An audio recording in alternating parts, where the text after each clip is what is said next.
Good morning and welcome to the second day of the Great Lakes Public Forum. I'm Kiwanuka from TV Ontario.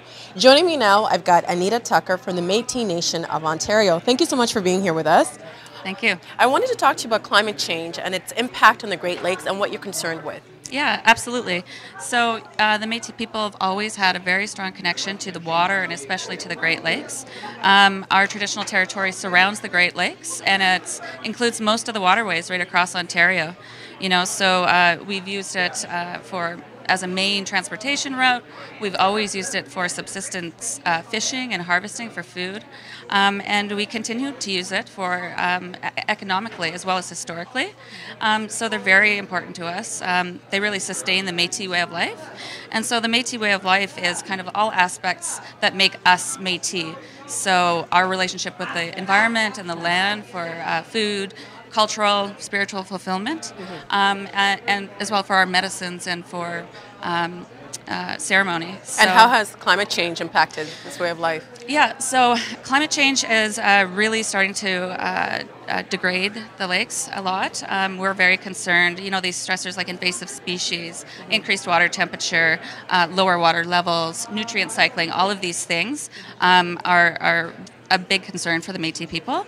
We know ecologically that these stressors, are really synergistic, but also as being Métis, we know all these things are connected, right? So we think of it, as a big, huge spider web of connections, and we have to be just very careful and not take our Great Lakes for granted, right?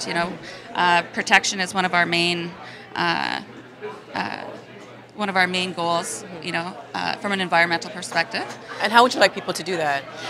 So I think, having very strong management and to have really good leadership as well. For communities to work together is really important. And, that good leadership, they really have to be respectful of all the people that use the lakes, right?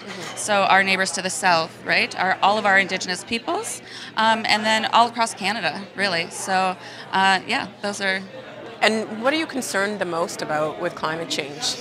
I think, again, talking about synergistically or ecologically how all these work together, we don't really necessarily know, what might happen or how quickly it's going to happen, but we know these things are definitely happening, and we need to be aware of them. So I think it's just the combination of everything that we need really good science, we need good ecological science, and we need that science to involve or to include, Métis traditional knowledge. Our people live on the lakes, they're there, they experience everything that's happening. And do you find that people in the South are not as connected to that?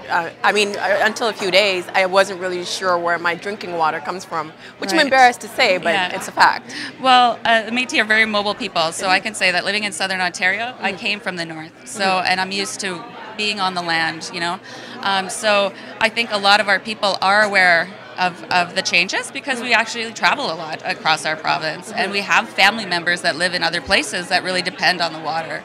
So I like to think that we do have a stronger orientation towards water and where it's. And what do you think an average individual can do to become more connected to the lake?